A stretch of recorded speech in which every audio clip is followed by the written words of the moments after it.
काँग्रेस पक्षाचे प्रदेशाध्यक्ष असो किंवा त्यांचे प्रवक्ते अतुल लोंढे असो, या मंडळींना केवळ सत्ताधाऱ्यावर आरोप करायचे आणि लोकांची दिशाभूल होईल अशा प्रकारे बेताल बडबड करायची. आता बघा, चुकीच्या परराष्ट्र धोरणामुळे काल कच्च्या तेलाचं जहाज भारताकडे येणारं चीनकडे वळवलं, अशा प्रकारचा आरोप आज अतुल लोंढेनं केलेला आहे. ही गोष्ट खरी की लोंढेंना केवळ आता आमदारकीचे स्वप्न पडू लागले आणि त्याच्यामुळं रेटून बोलायचं, पण काही पण बोलायचं हे त्यांच्या अंगवळणी पडलंय.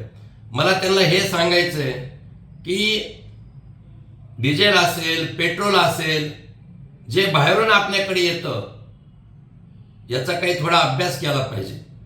आता बघा, तेल व्यापार हा खऱ्या अर्थाने कॉम्प्लेक्स आणि डायनॅमिक आहे.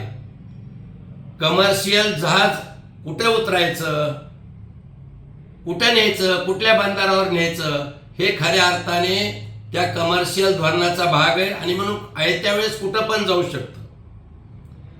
भारतामध्ये रिफायनरीसाठी कच्चा तेल लागणार नसेल आणि स्टोरेज क्षमता त्यामध्ये उपलब्ध नसेल तर ही जहाजं कुठल्याही देशाकडे वळवल्या जातात, कारण जहाज वळवण्याचा निर्णय हा तेल कंपन्याचा असतो, हा निर्णय केंद्र सरकारचा नसतो. हे अतुल लोंढे सारख्या आडमुठ्या बुद्धीनं जरा वळखायला पाहिजे.